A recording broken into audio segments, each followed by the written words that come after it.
जादुई कटोरा और दो सूखी रोटी। एक गांव में चमन नाम का बहुत ही ईमानदार व्यक्ति रहता था, लेकिन वह बहुत ही गरीब था। इसलिए उसकी पत्नी हमेशा उसे ताना मारती रहती थी। हर रोज लड़ाई झगड़ा करना, यही सब उसका काम था। एक सुबह चमन सोकर उठता है और नाश्ते के लिए आवाज लगाता है, सुनो भाग्यवान, कुछ खाने के लिए हो तो ले आओ। इस पर उसकी पत्नी दो सूखी रोटी कटोरे में लेकर आ जाती है। यह देखकर चमन कहता है, अरे यह क्या, केवल दो सूखी रोटी। उसकी पत्नी गुस्सा होते हुए कहती है, जितना करते हो उसमें तो यही मिलेगा। पहले कुछ कमा कर लाओ, उसके बाद अच्छा खाने की सोचना। अपने छोटे भाई को देखो, कितना अच्छा पैसा कमाता है। काश मेरी शादी उसी से हुई होती। यह सब सुनकर चमन को गुस्सा आ जाता है और वह तुरंत खड़ा होता है और अपनी पत्नी से कहता है, सुनो भाग्यवान, अब मैं कुछ करके ही घर लौटूंगा। लाओ मुझे ये रोटी। चमन अपना थैला उठाता है और वहीं दो सूखी रोटी अपने थैले में रखकर वहां से निकल जाता है। चलते चलते वह एक जंगल में पहुंचता है। घर से काफी दूर आने के कारण उसके पैर दर्द करने लगते हैं। वह आराम करने की इच्छा जताता है। सामने उसे एक बड़ा सा पेड़ दिखाई देता है, जिसकी छाया काफी शीतल होती है। वह पेड़ के पास जाता है और थैला रखकर वहीं लेट जाता है। थकान होने के कारण लेटते ही सो जाता है। उसी पेड़ पर वन देवता कभी कभी प्रकट होते थे। भाग्यवश वह दिन भी आज ही था। वन देवता प्रकट हुए। उन्होंने देखा कि एक आदमी पेड़ के नीचे सोया हुआ है। वे कहते हैं, यह आदमी कौन है और इसके पास सामान क्या है? वह थैले को उठाते हैं और उसमें से दो सूखी रोटी निकालता है। अरे यह क्या, भोजन? वैसे भी मुझे बहुत तेज भूख लग रही है। वे रोटी खाना शुरू कर देते हैं। रोटी खाते हुए कहते हैं, अरे वाह, क्या स्वाद है। रोज रोज स्वर्ग का भोजन खाकर मेरा तो मन ही ऊब गया था। इस भोजन ने दोबारा से मेरे स्वाद को जगा दिया। देखते ही देखते वे दोनों रोटी खा जाते हैं। रोटी खाकर कहते हैं, अरे यह क्या, मैंने तो दोनों रोटी खा ली। अब यह पुरुष क्या खाएगा? नहीं नहीं, मुझे इसके भोजन का बंदोबस्त करना होगा। वन देवता अपने जादू से एक कटोरा उसके थैले में डाल देते हैं। यह कोई साधारण कटोरा नहीं होता है, बल्कि यह एक जादुई कटोरा था। इसके बाद वन देवता अदृश्य हो जाते हैं। थोड़ी देर बाद चमन सोकर उठता है। वह देखता है कि काफी समय तक वह सो लिया है और अब सूर्यास्त भी होने वाला है। नींद से उठने के बाद उसे तेज भूख लगती है। वह अपना थैला उठाता है और उसमें अपनी सूखी रोटियों को ढूंढने लगता है। बदले में उससे एक कटोरा मिलता है जो खाली होता है। यह देखकर वह सोच में पड़ जाता है कि उसकी 2 रोटियां कहाँ गईं। उदास होकर वह गुस्से में उस कटोरे को दूर फेंक देता है। कटोरा जाकर पत्थर से टकराता है और उसमें से एक अप्सरा प्रकट होती है। हे प्रभु, बोलिए, आपको क्या चाहिए? मैं आपकी किस प्रकार सेवा कर सकती हूँ? चमन यह देखकर हैरान रह जाता है और कहता है, तुम कौन हो? इस पर अप्सरा कहती है, मैं आपकी दासी हूँ। यह सुनकर चमन हैरान हो जाता है। वह कहता है, मैं खुद एक गरीब हूँ, तो तुम मेरी दासी कैसे हो सकती हो? चमन काफी भूखा होता है, इसलिए उससे ज्यादा सवाल नहीं पूछते हुए सीधा अपने भोजन की मांग करता है। वह कहता है, मुझे बहुत तेज भूख लगी है, मेरे लिए मिठाइयों का इंतजाम करो। देखते ही देखते अप्सरा अपने हाथों को हवा में घुमाती है और 4 बड़े बड़े थालों में अलग अलग तरह की मिठाइयाँ और पकवान लगा देती है। यह सब देखकर चमन बहुत खुश होता है और मिठाइयों को खाकर अपना पेट भरता है। अब अप्सरा कहती है, अब मुझे इजाजत दीजिए प्रभु। यह कहकर अप्सरा उस कटोरे में घुस जाती है। यह देखकर चमन कहता है, अरे ये कहाँ गायब हो गई? फिर वह उस कटोरे को ढूंढता है और कहता है, अच्छा, तो यह कोई साधारण कटोरा नहीं है, बल्कि एक जादुई कटोरा है। इसे देखकर मेरी पत्नी बहुत खुश हो जाएगी और अब मुझे काम करने की भी जरूरत नहीं पड़ेगी। बिना देरी लगाए वह घर जाता है और अपनी पत्नी को आवाज लगाता है, सुनो भाग्यवान, यहाँ आओ। ये सुनकर उसकी पत्नी बाहर आती है और गुस्से से कहती है, क्या है? क्यों चिल्ला रहे हो? चमन खाली कटोरा अपनी पत्नी को दिखाते हुए कहता है, यह लो, इसे रखो। यह देखकर चमन की पत्नी कहती है, यह क्या है? कुछ कमा कर भी लाए हो या सिर्फ खाली कटोरा ही दे रहे हो? अरे भाग्यवान, यह कोई साधारण कटोरा नहीं है, ये एक जादुई कटोरा है जिससे तुम जो भी मांगोगे वह तुम्हें मिलेगा। चमन उस कटोरे को जमीन पर फेंकता है। फेंकते ही उसमें से अप्सरा प्रकट होती है। बोलिए प्रभु, मैं आपकी क्या सेवा कर सकती हूँ?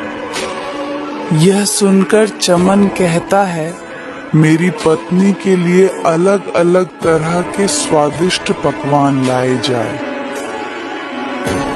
अप्सरा अपने हाथों को हवा में घुमाती है और अलग अलग तरह के पकवानों को अपने जादू से प्रकट करती है। यह देखकर चमन की पत्नी हैरान रह जाती है और खुश भी होती है।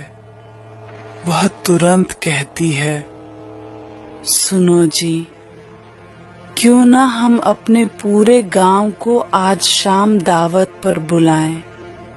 उन्हें खाना खिलाकर हमें बहुत सुख मिलेगा। हाँ हाँ, क्यों नहीं। यह तुमने बहुत अच्छी बात कही है। मैं जाता हूँ और गांव के सभी लोगों को आमंत्रित करता हूँ। चमन अब गांव की तरफ निकल जाता है और गांव के लोगों से शाम को खाने के लिए अपने घर आने के लिए कहता है। गांव के लोग कहते हैं, क्या हुआ चमन? सच में तुम हमें आज दावत देने वाले हो? खाने में क्या मिलेगा? अरे आप पहले घर तो आइए। यह कहकर वह गांव के सभी लोगों को आमंत्रित करके घर वापस लौटता है। राजू नाम का एक व्यक्ति उसकी बातों को छुपकर सुन रहा था। वह चमन को जाकर रास्ते में रोक लेता है और पूछता है, अरे भाई, क्या है? सुना है तुम पूरे गांव को दावत दे रहे हो। हाँ हाँ भाई, तुम भी शाम को मेरे घर जरूर आना। हाँ हाँ, जरूर आऊंगा, लेकिन पहले ये तो बताओ कि तुम्हारे पास इतना भोजन आएगा कैसे? दोस्त हूँ, इतना तो बता सकते हो। हाँ, चमन अपनी पूरी कहानी राजू को सुनाता है। राजू सुनकर काफी हैरान हो जाता है। यह सुनकर वह तुरंत घर जाता है और अपनी पत्नी को सारी खबर देता है और कहता है, सुनो भाग्यवान, बड़े बड़े थालों में अलग अलग तरह की मिठाइयाँ लगाकर लेकर आओ। मैं जाऊंगा और मैं भी एक जादुई कटोरा लेकर आऊंगा। 4 बड़े बड़े थालों को लेकर वह जंगल की तरफ जाता है और उसी पेड़ के नीचे थाल को रखकर सो जाता है। लेकिन दुर्भाग्यवश इस बार कोई देवता नहीं बल्कि राक्षस उस पेड़ के नीचे प्रकट होता है। उसके हाथ में एक बड़ा सा कटोरा होता है। वह कहता है, छी, छी, इससे पत्थर के कटोरे से मैं क्या करूंगा जब मेरे सामने इतने अच्छे अच्छे पकवान रखे हैं। वह पत्थर के कटोरे को वहीं छोड़ देता है और पकवानों को देखते ही देखते खा जाता है।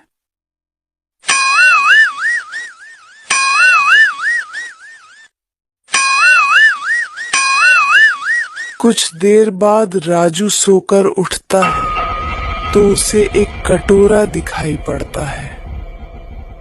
वह सोचता है कि यही है वह जादुई कटोरा जिससे मैं भी चमन की तरह बन सकता हूँ। वह कटोरे को लेकर घर जाता है और अपनी पत्नी को दिखाते हुए कहता है, देखो अब मेरा कमाल। वह कटोरे को जमीन पर फेंकता है, लेकिन उससे एक बड़ा सा राक्षस प्रकट होता है। ये देखकर राजू और उसकी पत्नी डर जाते हैं। राजू की पत्नी कहती है, अजी, यह तुमने क्या किया? तुमने तो एक राक्षस को जगा दिया। राक्षस कहता है, बोलो मुझे क्यों बुलाया है? मुझे बहुत तेज भूख लग रही है। मेरे लिए खाने का इंतजाम करो, नहीं तो मैं तुम्हें मार दूंगा। राजू के घर अब खाने के लिए कुछ भी नहीं था। वे दोनों अपनी जान बचाने के लिए वहां से भागते हैं। पीछे पीछे वह राक्षस भी उन्हें मारने के लिए भागता है। दूसरी तरफ चमन और उसकी पत्नी गांव के लोगों को भोजन खिलाकर अत्यंत सुख महसूस करते हैं और आगे का जीवन खुशी खुशी बिताते हैं।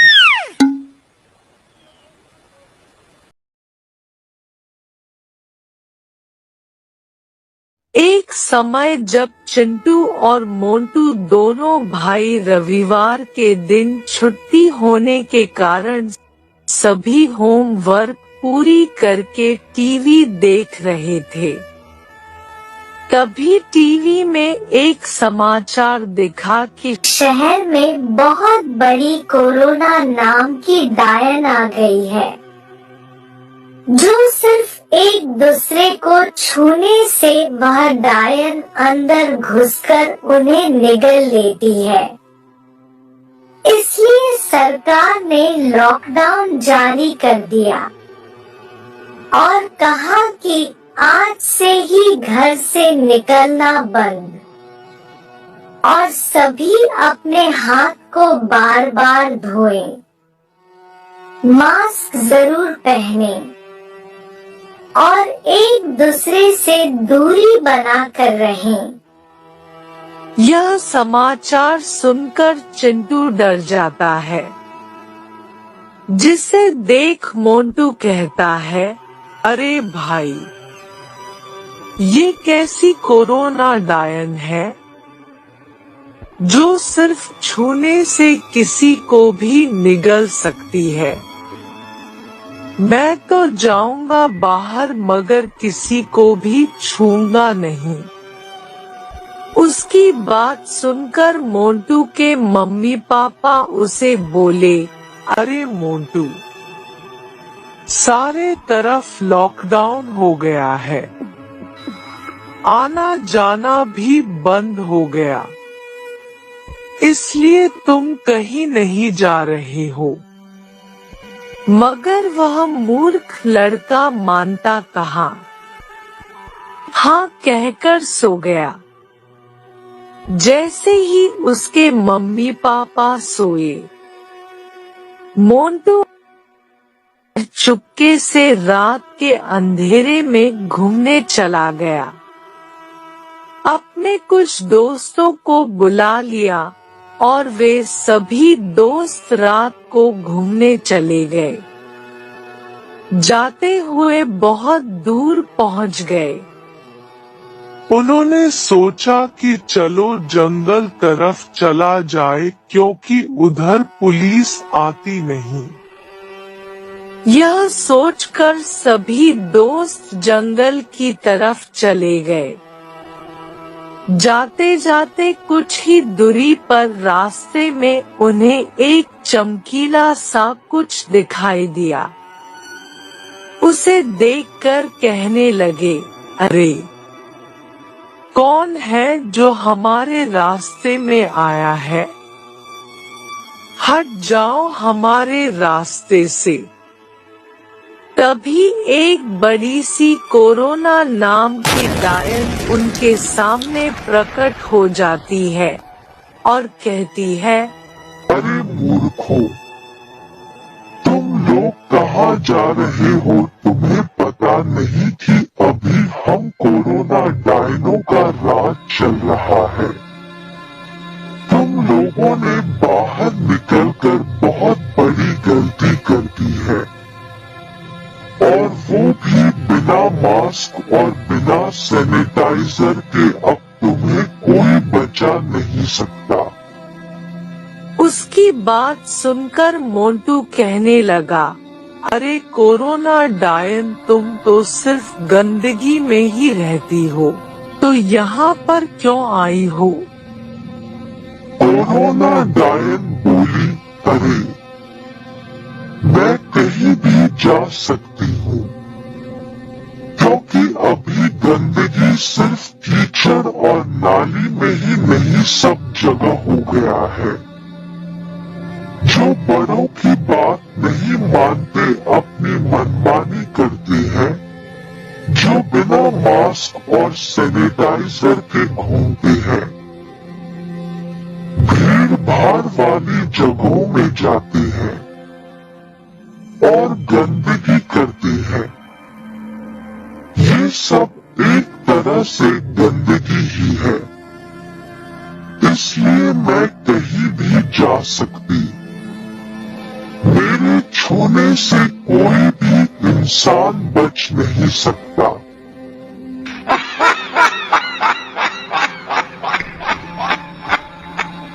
अगर मुझसे बचना चाहते हो तो घर पर ही रहो।